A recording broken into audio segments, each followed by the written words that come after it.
Hey kids, today I'm going to share with you my story from World War II, so be ready for what's coming up. My name is Frank Mitchell.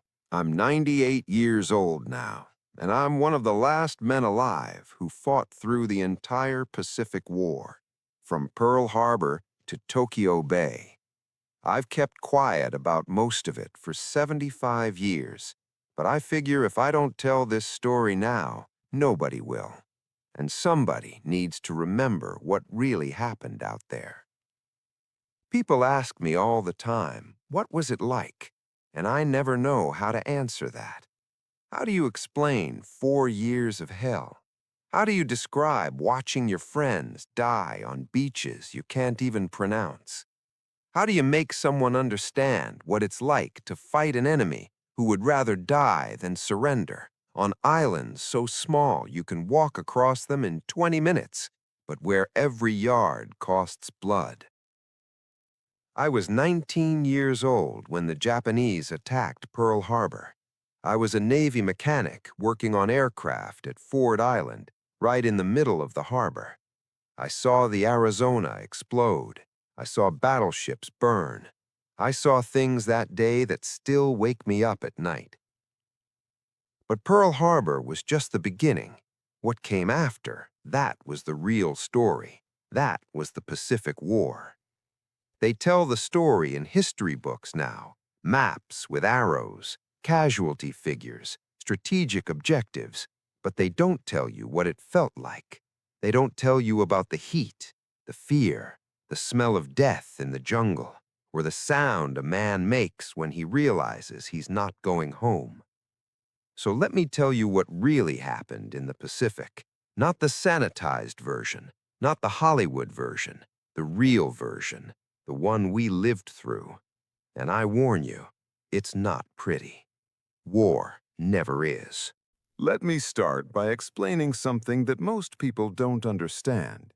We saw this coming. Maybe not Pearl Harbor specifically, but war with Japan, we knew it was coming. I joined the Navy in 1940, a year before Pearl Harbor. I was a kid from Iowa who'd never seen the ocean, but even I knew things were getting bad with Japan. They'd been fighting in China for years. They'd taken over French Indochina. They were making demands, threatening everyone. The newspapers were full of it. Here's what most people don't know. Japan was desperate, and desperate countries do dangerous things. See, Japan is a small island nation with almost no natural resources. No oil, no rubber, no iron ore, nothing. Everything they needed to be a modern industrial nation had to be imported. And in 1941, the United States, Britain, and the Dutch East Indies cut off their oil supply. We called it an embargo. They called it economic strangulation. The Japanese faced a choice: back down and give up their empire in China, or go to war to seize the oil and resources they needed from Southeast Asia. They chose war. But here's the thing that terrified Japanese military planners. To attack the oil-rich Dutch East Indies and British Malaya, they'd have to go past the Philippines. And the Philippines were American territory, with American military bases. The Pacific Fleet, based in Hawaii, could cut their supply lines and destroy their invasion forces. So the Japanese made a decision. They would attack everywhere at once, destroy the Pacific Fleet at Pearl Harbor, invade the Philippines, Malaya, the Dutch East Indies, and dozens of Pacific islands simultaneously.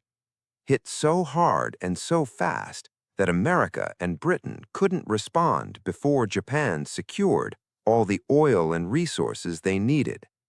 It was the biggest gamble in military history. And on December 7th, 1941, they rolled the dice. I was there when it happened. December 7th, 1941, Sunday morning. I'd been up late the night before at a dance in Honolulu, so I was sleeping in. The sound of explosions woke me up. At first, I thought it was practice. The Navy ran drills all the time. But then I heard someone yelling, "This is real! This is real! The Japs are bombing us!" I ran outside in my skivvies and looked up.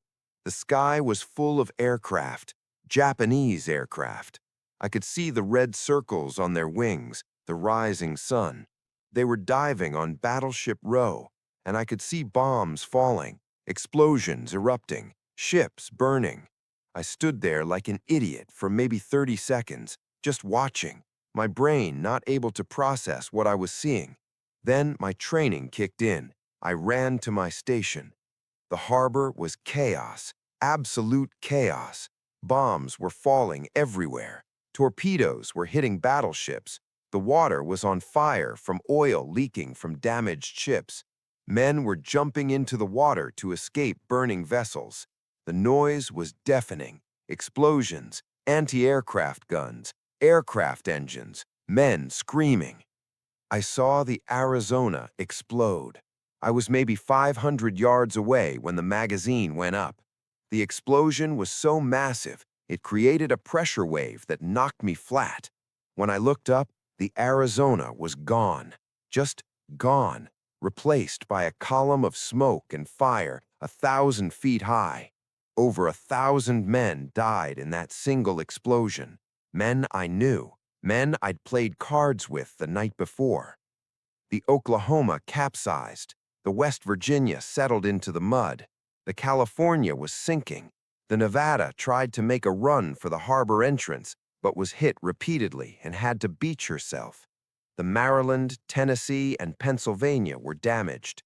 8 battleships, the backbone of the Pacific Fleet, were knocked out in less than 2 hours. We lost 2,403 Americans that day.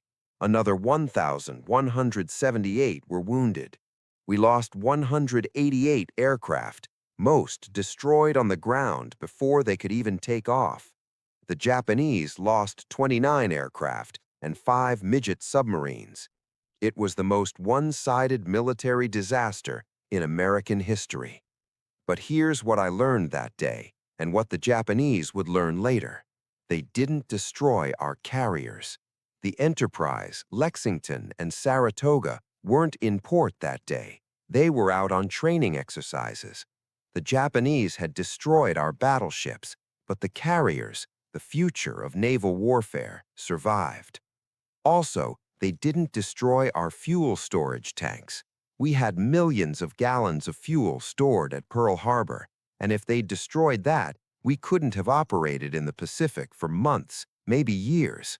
But the Japanese commander decided not to launch a third strike. He was worried about American carriers that might be nearby, so he withdrew.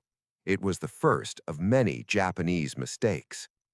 That night, after the fires were out and the wounded were evacuated, I sat on the dock and looked at what was left of the Pacific Fleet. Burned-out hulks, oil slicks, bodies floating in the water. And I remember thinking, how do we come back from this? But I also remember feeling something else. Rage. Pure white-hot rage. Every man at Pearl Harbor felt it. The Japanese had sucker-punched us, killed our friends, destroyed our ships, and we were going to make them pay. We just didn't know how yet. While we were still pulling bodies from Pearl Harbor, the Japanese were conquering half of Asia and the Pacific, and I mean that literally. In 6 months, they conquered more territory than Hitler had in 3 years. Let me paint you a picture of what was happening while we were reeling from Pearl Harbor. December 8th, Japanese forces invade Thailand and Malaya. They also hit the Philippines, destroying most of our aircraft on the ground. Same day, they invade Hong Kong. December 10th, Japanese aircraft sink the British battleship Prince of Wales and battlecruiser Repulse off Malaya. First time in history that aircraft sink capital ships underway. The Royal Navy is supposed to be invincible. The Japanese just proved otherwise. December 25th, Wake Island falls after heroic resistance. The garrison held out for 2 weeks against overwhelming odds. When they finally surrendered, only 70 Marines were still able to fight out of the original 450 defenders. December 25th, Hong Kong surrenders. Merry Christmas. January 1942. Japanese forces land on dozens of islands across the Pacific. They take the Dutch East Indies oil fields. They sweep through Burma, threatening India. They invade New Guinea. February 15th, 1942. Singapore falls. The British called it an impregnable fortress. The Japanese took it in a week. 80,000 British, Indian, and Australian troops surrender. It's the worst British military defeat in history. March 1942. The Dutch East Indies surrender. Japanese forces now control all the oil they need. April 1942. The Bataan Death March. 75,000 American and Filipino troops surrender in the Philippines after months of heroic resistance. The Japanese force them to march 60 miles in brutal heat with no food or water. Thousands die along the way. Those who fall behind are beaten or bayoneted. Those who help them are shot. May 1942. The last American forces in the Philippines surrender at Corregidor. 6 months. 6 months from Pearl Harbor to complete victory. The Japanese had conquered Malaya, Singapore, the Philippines, the Dutch East Indies, Burma, most of New Guinea, and dozens of Pacific islands. They'd secured the resources they needed: oil, rubber, tin, rice, everything. They'd established a defensive perimeter thousands of miles across, and they'd done it all with minimal casualties. We were in full retreat across the Pacific. Every day brought news of new defeats, new surrenders, new disasters. American, British, Dutch, and Australian forces were being crushed everywhere. The Japanese seemed unstoppable. Back home, people were scared, really scared. There was genuine fear that Japanese forces might invade Hawaii or even California. Air raid drills were held in Los Angeles and San Francisco. Japanese Americans were being rounded up and sent to internment camps. The whole country was in a state of near panic. And in the Navy, those of us who survived Pearl Harbor and were now stationed at bases across the Pacific, we knew the truth. We were losing badly. We didn't have the ships, the aircraft, or the supplies to fight back effectively. Every battle was a desperate delaying action. Every retreat meant abandoning men who became prisoners of war. I was reassigned to a repair ship, we called them tenders, that was supporting submarines operating out of Australia. We'd head to Pearl Harbor after the attack, survived by luck and good timing, and were now trying to interdict Japanese supply lines. But our torpedoes didn't work. I'm not kidding. Our Mark 14 torpedoes had defects that made them explode prematurely or not at all. Our submarines would sneak up on Japanese supply ships, fire torpedoes at point-blank range, and watch them malfunction. It was heartbreaking and infuriating. Everything was going wrong. We were losing on every front. The Japanese seemed to have better training, better tactics, better everything. But then, something happened that changed everything. In May 1942, we got our first real chance to fight back. The Japanese were pushing toward Australia, planning to take Port Moresby in New Guinea. If they succeeded, Australia would be isolated and vulnerable. We intercepted them in the Coral Sea. It was the first naval battle in history where the opposing ships never saw each other. Everything was done by carrier aircraft. We lost the carrier Lexington and had the Yorktown damaged. The Japanese lost one small carrier and had 2 others damaged. Technically, it was a tactical draw, maybe even a Japanese victory on points, but strategically, we won. The Japanese abandoned their invasion of Port Moresby. For the first time since Pearl Harbor, we'd stopped them.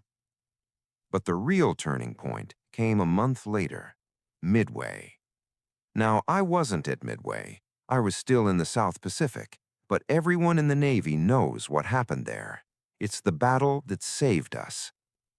The Japanese wanted to draw out our carriers and destroy them. They were coming for Midway Island with 4 carriers and a massive support fleet. But we had something the Japanese didn't know about. We'd cracked their codes. We knew they were coming. We knew when and where. Admiral Nimitz positioned our 3 carriers, Enterprise, Hornet, and Yorktown, in ambush northeast of Midway. The Yorktown shouldn't have even been there. She'd been damaged at Coral Sea and needed 3 months of repairs. We fixed her in 3 days. That's how desperate we were. June 4th, 1942. The Japanese launched their aircraft against Midway Island while their carriers were vulnerable. Our torpedo bombers went in first, and they were slaughtered. I knew some of those men. Out of 41 torpedo bombers from the Enterprise and Hornet, 35 were shot down. Only 6 survived. The crews knew they were flying to their deaths, and they did it anyway, to draw off the Japanese fighter cover. Their sacrifice created an opening. While the Japanese fighters were at low altitude destroying our torpedo bombers, our dive bombers arrived at high altitude. For 5 minutes, just 5 minutes, 3 Japanese carriers were caught with their decks full of armed and fueled aircraft. The dive bombers attacked. The Akagi was hit and set on fire. The Kaga was hit and exploded. The Soryu was hit and abandoned. 3 Japanese fleet carriers destroyed in 5 minutes. The 4th carrier, the Hiryu, launched a counterattack and crippled the Yorktown. But American aircraft found the Hiryu that afternoon and destroyed her too. 4 Japanese fleet carriers sunk. Along with them, Japan lost hundreds of highly trained aircrew, pilots, bombardiers, gunners that they couldn't replace. The Japanese started the war with the best naval aviators in the world, and they lost the core of that force at Midway. We lost 1 carrier, the Yorktown, which actually survived the initial attack but was sunk by a Japanese submarine while under tow. We lost about 150 aircraft and 307 men. The Japanese lost 4 carriers, a heavy cruiser, 248 aircraft, and over 3,000 men. It was the most decisive naval battle since Trafalgar, and it changed everything. After Midway, Japan was on the defensive. They'd never again have the strength to launch major offensive operations. The tide had turned. But here's what they don't tell you. We didn't know we'd won. Not really. Not yet. Midway was a huge victory, but the Japanese still held most of their conquests. They still had lots of carriers, battleships, and aircraft. The fighting was just beginning. And the next phase, the phase where we started taking back territory, that's when it got really brutal. August 1942, 6 months after Pearl Harbor. The Marines landed on Guadalcanal, a miserable jungle island in the Solomon Islands that most Americans had never heard of. The Japanese were building an airfield there. If they finished it, their aircraft could threaten our supply lines to Australia, so we had to take it. The 1st Marine Division went ashore, captured the airfield, we renamed it Henderson Field, and then the real war started. I supported Guadalcanal from our tender, which was operating out of Espiritu Santo in the New Hebrides. We'd service submarines and PT boats that were running supplies to Guadalcanal and attacking Japanese shipping. But I heard the stories from guys rotating back, and later I went ashore myself. Guadalcanal was hell. Not metaphorically, literally hell. The jungle was so thick you couldn't see 10 feet in front of you. The heat was unbearable, over 100 degrees with near 100% humidity. Everything rotted, equipment, clothes, food, even the skin on your feet. Malaria was endemic. Dysentery was constant. Man lost 30, 40 pounds. They aged 10 years in 10 weeks. and the Japanese fought like nothing we'd ever encountered before. See, American and European military doctrine was based on the idea that soldiers were rational actors. If you were surrounded, outnumbered, and out of ammunition, you surrendered. That's what everyone did, but not the Japanese. The Japanese had a warrior code called Bushido. Surrender was the ultimate dishonor. Death in battle was glorious, and they meant it. They really meant it. So when Marines would surround a Japanese position, the Japanese wouldn't surrender. They'd charge. Banzai charges, we called them. Screaming men with bayonets and swords, running straight at machine guns, knowing they were going to die, doing it anyway, because death was better than surrender. The first time you see a banzai charge, it's terrifying. The second time, it's tragic. By the 10th time, you're just numb to it. But it wasn't just banzai charges. The Japanese were masters of infiltration. They'd sneak into American lines at night, silently kill sentries, and disappear back into the jungle. They'd hide in trees and snipe at troops for days. They'd booby-trap everything, bodies, equipment, trails, and they were absolutely brutal to prisoners. Marines learned quickly, if you were captured, you were going to be tortured and killed, so you fought to the death. There were no rules in the Pacific, no Geneva Convention courtesy, no chivalry. It was kill or be killed. The campaign for Guadalcanal lasted 6 months, 6 months of daily combat, nightly bombardments, and constant fear.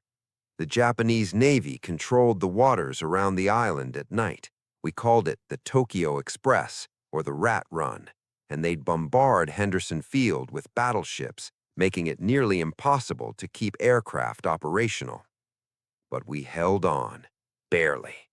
The Marines were reinforced by Army units. We won a series of brutal naval battles around the island. We lost so many ships in the waters around Guadalcanal that we started calling it Iron Bottom Sound. But we gradually wore down the Japanese. In February 1943, the Japanese evacuated Guadalcanal. We'd won. But the cost was horrific. We lost over 7,000 men killed or missing. The Japanese lost about 31,000. But the real casualties were invisible. The malaria, the psychological trauma, the 1,000-yard stares of men who'd seen too much. Guadalcanal taught us how to fight in the Pacific. It taught us that this war was going to be different from Europe, more brutal, more primitive, more personal. You weren't fighting an army, you were fighting individual fanatics who would rather die than surrender. And we learned something else. We could win. The Japanese weren't supermen. They could be beaten. It would be hard, it would be bloody, but it could be done. So we started planning the long road back, island by island, beach by beach, killing ground by killing ground. We were going to fight our way across the Pacific to Japan itself, and God help anyone who stood in our way. After Guadalcanal, the strategy became clear. We'd advance on 2 fronts. General MacArthur would drive up through New Guinea toward the Philippines. Admiral Nimitz would drive across the Central Pacific, taking island chains that could be turned into bases for bombing Japan. They called it island hopping. The idea was to bypass heavily defended Japanese bases, isolate them, and let them wither on the vine while we took strategic islands that would serve as stepping stones to Japan. It sounds clean and strategic when you say it that way, but on the ground, it was anything but clean. I participated in the Central Pacific Campaign. By late 1943, I'd been transferred to a destroyer escort, and we were part of the invasion forces hitting island after island. Tarawa, Kwajalein, Eniwetok, Saipan, Tinian, Peleliu, Iwo Jima, Okinawa. Let me tell you about some of these battles because each one was its own nightmare. Tarawa, November 1943. Tarawa was a tiny atoll in the Gilbert Islands. The landing area, Betio Island, was so small you could walk around it in 2 hours. But the Japanese had 4,500 troops there and had turned it into a fortress. Concrete bunkers, interconnected tunnels, beach obstacles, machine gun nests covering every inch of beach. The Navy bombarded Betio for hours before the Marines went in. We fired thousands of shells. We thought nothing could survive that. We were wrong. The Marines landed and immediately ran into problems. The tide was wrong. The landing craft got stuck on the reef, hundreds of yards from shore. Marines had to wade in chest-deep water while Japanese machine guns cut them down. The first waves were massacred. I watched from my ship. I saw men dropping in the water. I saw the ocean turn red. I saw Marines trying to use the bodies of their dead friends as cover. It was the most horrific thing I'd ever seen. The Marines took Betio in 76 hours.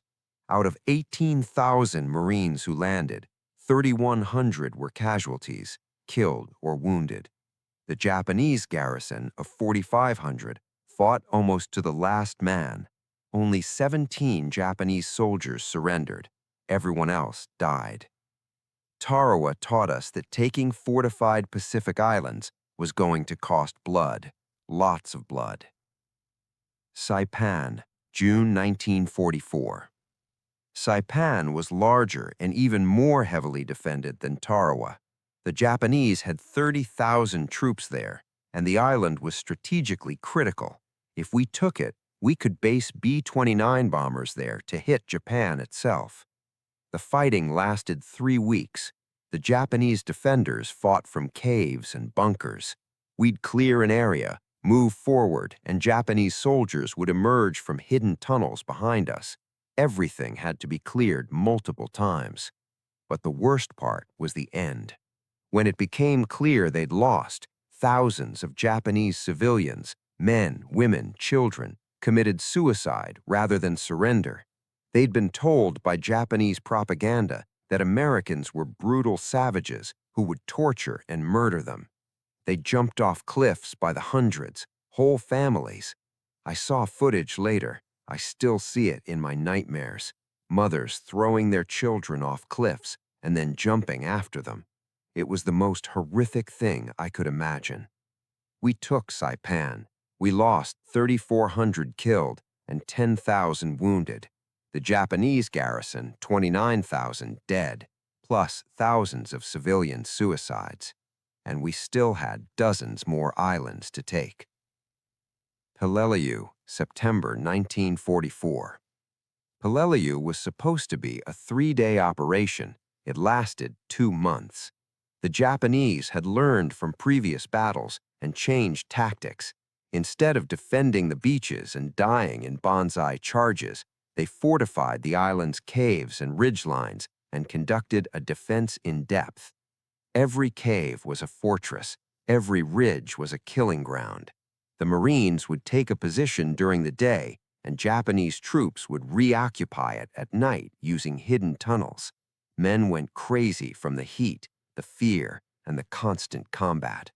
Peleliu was militarily unnecessary. We could have bypassed it, but someone decided we needed it, so we took it, at the cost of 2,300 Americans killed and 8,000 wounded.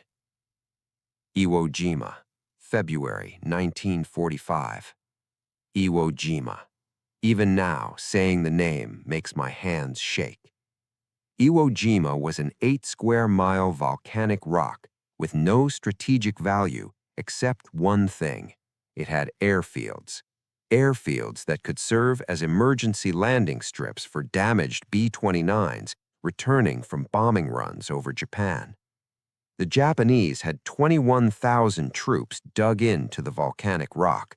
They'd spent months creating an underground fortress, 11 miles of tunnels, hundreds of bunkers and caves, all interconnected.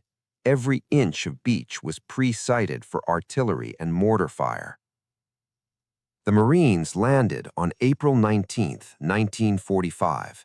The fighting lasted 36 days. 36 days of the most intense combat in Marine Corps history. I was offshore on my ship providing fire support, but I went ashore several times to help with casualty evacuation. The volcanic sand was so soft you couldn't get traction. You'd struggle to move forward while Japanese machine guns and artillery tore into you. Men would crawl forward 10 yards and it would cost 3 casualties. The Japanese fought from caves. We'd blast a cave entrance with tanks and flamethrowers, seal it with explosives, and days later, Japanese soldiers would emerge from another entrance and attack from behind. The photograph of Marines raising the flag on Mount Suribachi, that's the famous image from Iwo Jima. Beautiful photo, but it was taken on day 5 of a 36-day battle. The worst fighting came after that photo. Out of 70,000 Marines who landed on Iwo Jima, 26,000 were casualties, nearly 7,000 dead. The Japanese lost their entire garrison, 21,000 men. Only 216 were captured, and most of those were too wounded to commit suicide. But you know what haunts me most? We saved 2,400 B-29s that made emergency landings on Iwo Jima in the last months of the war. That's about 27,000 American aircrew. So the math says it was worth it, but tell that to the 7,000 Marines who died taking it. Okinawa, April, June 1945. And then came Okinawa, the last island before Japan itself. Okinawa was different from the other islands. It was large, about 460 square miles. It had a civil population of 300,000, and the Japanese were prepared to defend it to the last man, woman, and child. The invasion began on April 1st, 1945, Easter Sunday. We called it L-Day instead of D-Day to avoid confusion with Europe. The landing was easy, too easy. The Japanese had learned. They didn't contest the beaches. They waited inland in defensive positions in the ridges and hills. The fighting lasted 82 days, 82 days of constant combat in mud, rain, and blood. The Japanese fought from fortified positions like the Shuri Line and Sugarloaf Hill, places where every yard was contested. Every position had to be taken with grenades and flamethrowers, where men fought bunker to bunker, cave to cave. But the worst part was the kamikazes. By 1945, the Japanese knew they were losing. Their navy was shattered. Their air force was running out of trained pilots and fuel. Their cities were being firebombed. Defeat was inevitable. So they embraced death as a strategy. Kamikaze, divine wind, suicide attacks. Pilots would load their aircraft with explosives and crash them into American ships. One plane, one ship. One pilot's death for hundreds or thousands of American casualties. It was terrifyingly effective. During the Okinawa campaign, nearly 2,000 kamikaze attacks were launched against the fleet. My destroyer was on radar picket duty. We were positioned between Okinawa and Japan to provide early warning of incoming attacks. Radar picket duty was a death sentence. We were sitting ducks, alone or in small groups, perfect targets for kamikazes. Ships on radar picket duty had something like a 50% casualty rate. Everyone knew it. We volunteered anyway. Someone had to do it. I'll never forget the first time I saw a kamikaze attack. We detected aircraft on radar coming in low and fast. Battle stations, everyone to their positions. I was on a 40-millimeter gun mount. I saw the aircraft coming, a Zero fighter with a bomb strapped underneath. Our guns opened fire. We hit him. I know we hit him. I saw pieces flying off the aircraft, but he kept coming. The pilot was dead. The aircraft was on fire. but momentum kept it flying straight at us. We hit him again. The entire starboard side was firing. The aircraft was disintegrating in mid-air, but still it came on. At the last second, it veered off and splashed into the ocean 50 yards from our hull. If he'd been 10 yards to the left, he would have hit us amidships and probably sunk us. My hands were shaking so bad I couldn't light a cigarette afterward. But that was just one attack. They came in waves, dozens at a time. Our ships would be fighting off kamikazes for hours. You'd shoot one down, and two more would appear. You'd be tracking 3 aircraft, and suddenly there'd be 5, then 10. Some ships were hit multiple times in a single day. The destroyer USS Laffey was hit by 6 kamikazes and 4 bombs in 80 minutes and survived, barely.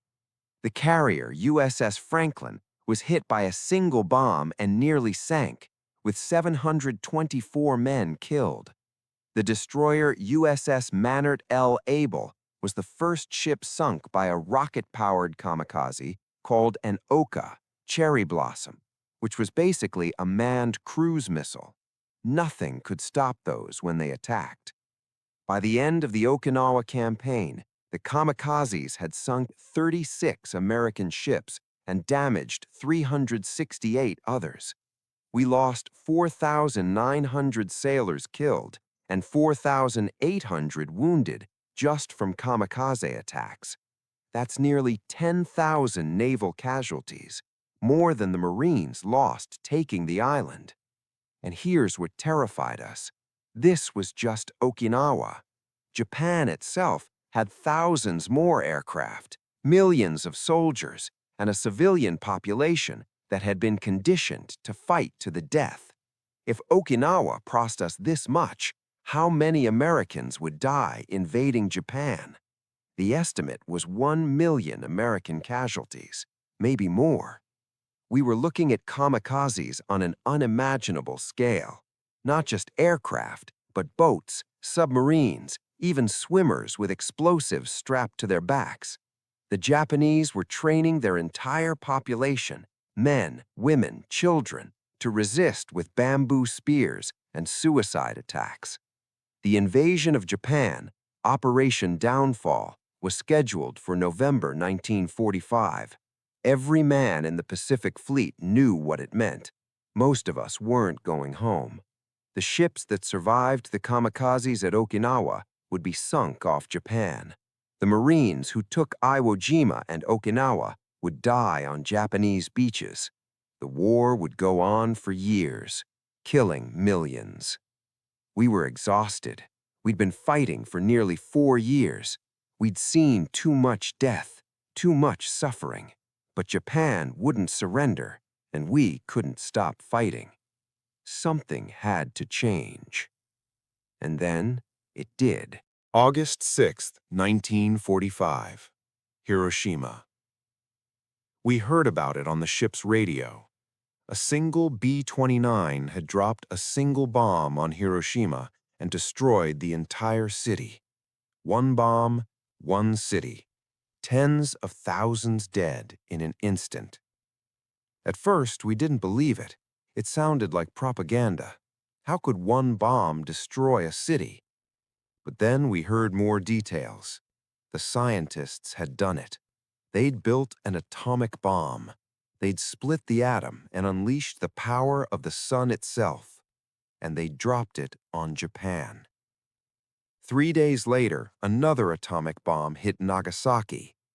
On August 15th, Emperor Hirohito went on the radio, the first time most Japanese had ever heard his voice, and announced Japan's surrender. The war was over. I was on my ship off Okinawa when we heard. Men were cheering, crying, hugging each other. We'd survived. Against all odds, we'd survived. We were going home. But I didn't cheer. I couldn't. I kept thinking about all the men who didn't survive, the ones who died at Pearl Harbor, the ones who died on Guadalcanal, Tarawa, Saipan, Iwo Jima, Okinawa. The ones who died in kamikaze attacks, the ones who were tortured in Japanese prison camps, the ones who would never see home. And I thought about the Japanese, not the soldiers they'd chosen to fight, but the civilians, the women and children who died in the firebombing of Tokyo, the ones who jumped off cliffs at Saipan rather than surrender, the ones who died at Hiroshima and Nagasaki. War is hell. I knew that before, but the Pacific War was a special kind of hell, a racial war where both sides saw each other as subhuman, a war with no rules, no mercy, no quarter given or expected. People ask me, was dropping the atomic bombs the right decision? And I always give them the same answer. I don't know. I'll never know. What I do know is this. We were preparing to invade Japan. Every ship, every aircraft, every soldier in the Pacific was being repositioned for Operation Downfall. The estimates were 1 million American casualties, millions of Japanese casualties, military and civilian. The war would have gone on for another year, maybe 2. The atomic bombs ended it in a week. Did that justify killing 200,000 people in 2 cities? I don't know. I'm just a sailor. I can tell you what I saw, what I experienced, but I can't tell you whether it was right or wrong. That's for God and history to judge. What I can tell you is that when Japan surrendered, every man in the Pacific Fleet knew his life had been saved. We were going home instead of dying on Japanese beaches. And we felt guilty for feeling relieved because we knew the cost. September 2nd, 1945, Tokyo Bay. I was there. Our ship was part of the massive Allied fleet that assembled in Tokyo Bay for the surrender ceremony. Hundreds of ships from a dozen nations all gathered to watch Japan formally surrender. The ceremony took place on the deck of the USS Missouri, the newest and most powerful battleship in the American fleet. General Douglas MacArthur presided. Japanese officials, including Foreign Minister Mamoru Shigemitsu, came aboard and signed the instruments of surrender. I watched from our ship through binoculars. It was surreal. 4 years of the most brutal combat in history, and it ended with signatures on paper on the deck of a battleship. MacArthur gave a speech. He talked about peace, about a new beginning, about learning from the war. I wanted to believe him, but I'd seen too much. After the ceremony, we entered Tokyo Bay and anchored. The city was devastated. Firebombing had destroyed huge swaths of it. The people looked defeated, hungry, broken. These were the same people whose soldiers had tortured our prisoners, who had fought with fanatical determination, who had committed atrocities across Asia. But now they were just people, defeated people. I went ashore with a work party. We were helping to set up the occupation infrastructure. I saw Japanese civilians, old men, women, children, scavenging for food in the rubble. I saw children with distended bellies from starvation. I saw people wearing rags, living in makeshift shelters. And I thought about my friends who died, the ones at Pearl Harbor, the ones at Guadalcanal, the ones at Iwo Jima, the ones who were shot down or torpedoed or captured and executed. Did they die for this? To reduce another country to rubble and starvation? I still don't have an answer. Let me give you some numbers, because numbers are clean. Numbers don't scream or bleed or haunt your dreams. American casualties in the Pacific War, approximately 111,000 killed in action, another 253,000 wounded. Add disease and non-combat deaths, and we lost about 161,000 Americans total. Japanese military deaths, approximately 2.1 million. That's not a typo. Over 2 million Japanese soldiers, sailors, and airmen died. Most fought to the death rather than surrender. Japanese civilian deaths. Estimates range from 550,000 to over 1 million. The atomic bombs killed about 200,000 immediately, with more dying from radiation over the following months and years. Firebombing of Japanese cities killed hundreds of thousands more. Starvation, disease, and the chaos of defeat killed even more. Chinese deaths. This is where the numbers become almost incomprehensible. Best estimates are that between 15 and 20 million Chinese died during the war with Japan. The Japanese invasion and occupation of China, which started in 1937 and continued through 1945, was one of the greatest catastrophes in human history. The rape of Nanjing, the three alls policy, kill all, burn all, loot all. Unit 731, where Japanese doctors conducted biological warfare experiments on Chinese prisoners. Whole cities destroyed, millions displaced, millions starved. And that's just China. Add deaths in the Philippines, Indonesia, Burma, Malaya, and other occupied territories, and the total reaches 25 to 30 million people killed in the Pacific War. For comparison, the European theater, including the Holocaust, killed about 40 to 50 million people. The Pacific War killed more than half that number. But numbers don't tell the whole story. They don't tell you about the psychological damage.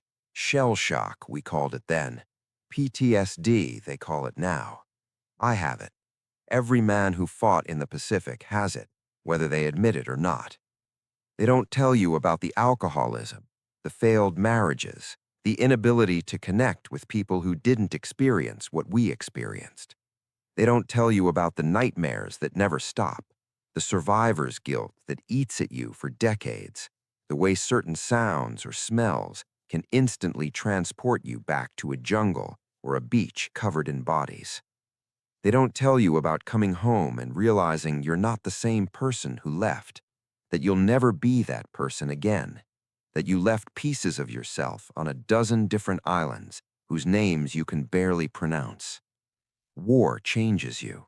It changes everyone it touches, and the Pacific War changed an entire generation. So what did we learn? What was the point of all that death and suffering? Well, on the strategic level, we learned a lot about amphibious warfare, carrier operations, submarine warfare, and close air support. The Pacific War revolutionized naval warfare. Battleships became obsolete. Carriers became supreme. We developed new tactics for island assaults, new medical techniques for treating tropical diseases, new logistic systems for supporting forces across vast distances. We learned about the psychology of fighting a fanatical enemy. We learned about cultural differences and how they affect military operations. We learned about the importance of intelligence. Code breaking won us midway, which may have won us the war. But the deeper lessons are more troubling. We learned that civilized nations can become incredibly savage incredibly quickly. The Japanese committed atrocities across Asia that rival anything the Nazis did in Europe. But we also firebombed Japanese cities, incinerating civilians by the hundreds of thousands. We dropped atomic bombs. We developed a hatred for the Japanese that was racial and absolute. War brings out the worst in humanity. We knew that before, but the Pacific War proved it on an unprecedented scale. We also learned that technological advancement doesn't make war less brutal. It makes it more brutal. World War I had machine guns and poison gas. World War II had dive bombers and aircraft carriers. The Pacific War ended with atomic weapons. What comes next? What happens when the next major war breaks out with even more terrible weapons? And perhaps most importantly, we learned that victory doesn't erase the cost. We won. Japan lost. But what did we really win? Millions dead, entire cities destroyed, a generation traumatized, the dawning of the atomic age, and the Cold War that would dominate the next 45 years. Was it worth it? That's not for me to answer. Japan started the war with Pearl Harbor. They chose aggression. They chose expansion. They chose to build an empire through conquest. We had to stop them. There was no other choice. But I'll tell you this, anyone who thinks war is glorious or heroic or noble has never been in one. War is hell. It's suffering and death and trauma that echoes through generations. Sometimes it's necessary. Sometimes there's no alternative, but it's never good. The Pacific War taught me that. Here's something that still amazes me. Today, Japan is one of America's closest allies, the country we fought so brutally, that killed so many of our friends, that we reduced to rubble and starvation. They're now our allies. The occupation of Japan, led by General MacArthur, was one of the most successful in history. Instead of punishing Japan, we rebuilt it. We helped them establish democracy, rebuild their economy, and rejoin the community of nations. Emperor Hirohito, who had been considered a living god during the war, renounced his divinity and became a constitutional monarch. Japan adopted a new constitution that renounced war forever.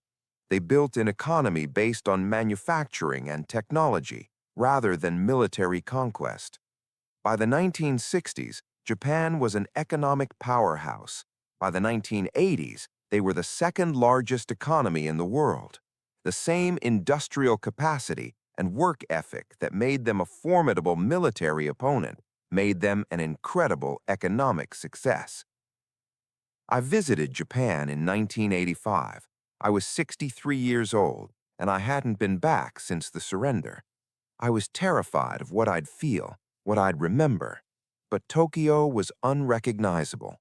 Where I'd seen rubble and starvation in 1945, there were skyscrapers and prosperity. The Japanese people I met were polite, kind, and had no memory of the war. They'd been children or weren't even born yet when it happened. I met a Japanese veteran at a ceremony. He'd fought at Guadalcanal, on the other side. We talked through an interpreter. He'd lost friends too. He had nightmares too. He hated the war as much as I did. We shook hands, two old men who'd once tried to kill each other, now just sharing memories and grief. That's when I realized the young Japanese people who died in the war were just like us. They didn't want to fight. They didn't want to die on some God-forsaken island. They were following orders, serving their country, doing what they thought was right, just like us. The real enemies weren't the soldiers on either side. The real enemies were the militarists and ultranationalists who started the war, who convinced millions of young men to die for imperial ambitions and racial superiority. I'm 98 years old now. Most of the men I served with are gone. The Pearl Harbor survivors, the Guadalcanal veterans, the Marines who took Iwo Jima. They're almost all dead now. Soon, there won't be anyone left who remembers the Pacific War firsthand. It'll be just history books and documentaries and monuments. The lived experience will be gone. That's why I'm telling you this story now, because someone needs to remember. Someone needs to tell it like it really was, not the sanitized Hollywood version or the strategic analysis in history books, but the real version, the version with fear and blood and death and suffering.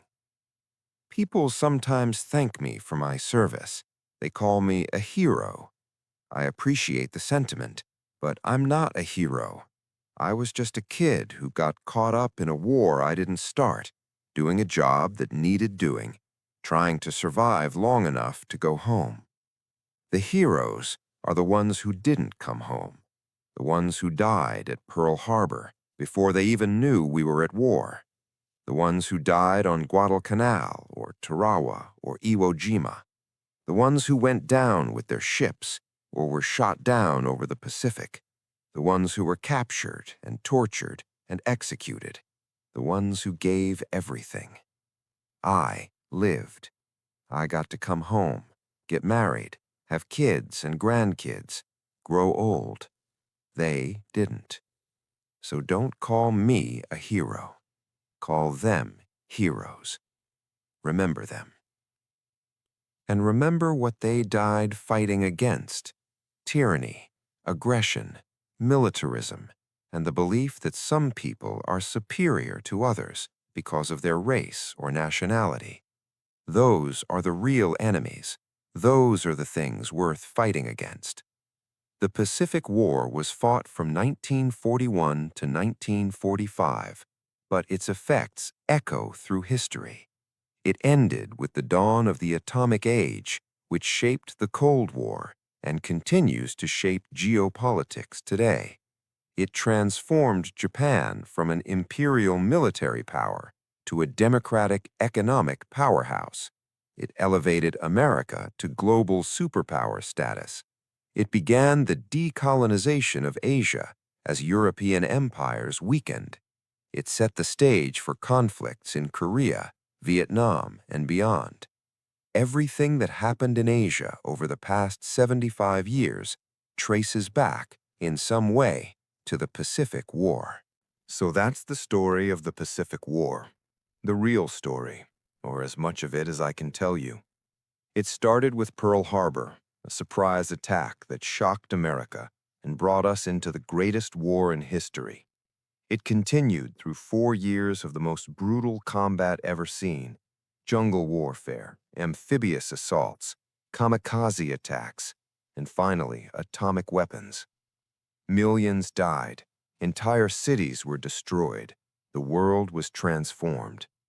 We fought from Pearl Harbor to Tokyo Bay, across thousands of miles of ocean and jungle, on beaches and islands whose names most people have forgotten. We fought the Japanese military machine to a standstill and then to defeat. But the cost, God, the cost. Over 100,000 Americans killed, over 2 million Japanese military dead, hundreds of thousands of Japanese civilians dead, 20 million Chinese dead. The numbers are so large they lose meaning. Every one of those numbers was a person: someone's son, someone's husband, someone's father, someone who had dreams and fears and people who loved them, someone who died in pain and fear, far from home, often for no good reason except that two nations decided to go to war. That's what war really is: not strategy and tactics and great victories, but death. Endless, senseless, brutal death. Was it necessary? Yes. Japan was committing atrocities across Asia. They had to be stopped. We had no choice but to fight. Was it worth it? That's a harder question. We won. Democracy survived. The world moved forward. But at what cost? I can't answer that. All I can do is tell you what happened, what I saw, what I experienced, and hope that somehow, by remembering, by understanding what war really means, maybe we can avoid doing it again. But I'm not optimistic. Human nature doesn't change. There's always someone willing to start a war, always some grievance or ambition or ideology worth killing for. And when that happens, it's young men like I was, scared kids who just want to go home, who pay the price.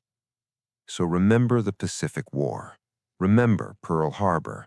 Remember Guadalcanal, Tarawa, Saipan, Iwo Jima, Okinawa.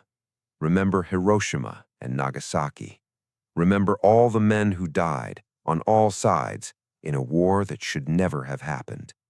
And when someone tells you war is glorious, tell them they're wrong. War is hell. Always has been, always will be. I'm Frank Mitchell. I'm 98 years old. I fought in the Pacific War from Pearl Harbor to Tokyo Bay, and I hope to God you never have to do what I did. Frank Mitchell passed away in 2019 at the age of 96, just 3 years after recording this oral history. He's buried in Arlington National Cemetery, not far from other Pacific War veterans. His ship, a destroyer escort that survived kamikaze attacks, shore bombardments, and 4 years of continuous combat, was scrapped in 1968, but her bell is on display at the National WWII Museum in New Orleans, where visitors can see it and remember. The Pacific War ended 75 years ago, but its legacy continues. The relationship between the United States and Japan, transformed from bitter enemies to close allies, stands as proof that even the most brutal conflicts can end in reconciliation and friendship. But the cost can never be forgotten. The 100,000 plus Americans who died, the millions of Japanese, Chinese, Filipinos, and others who perished, the trauma that echoed through generations.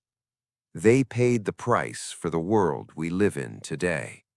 We owe them our memory, our gratitude, and our commitment to avoid repeating their suffering.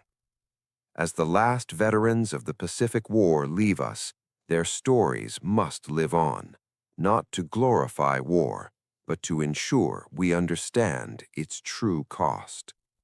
Lest we forget.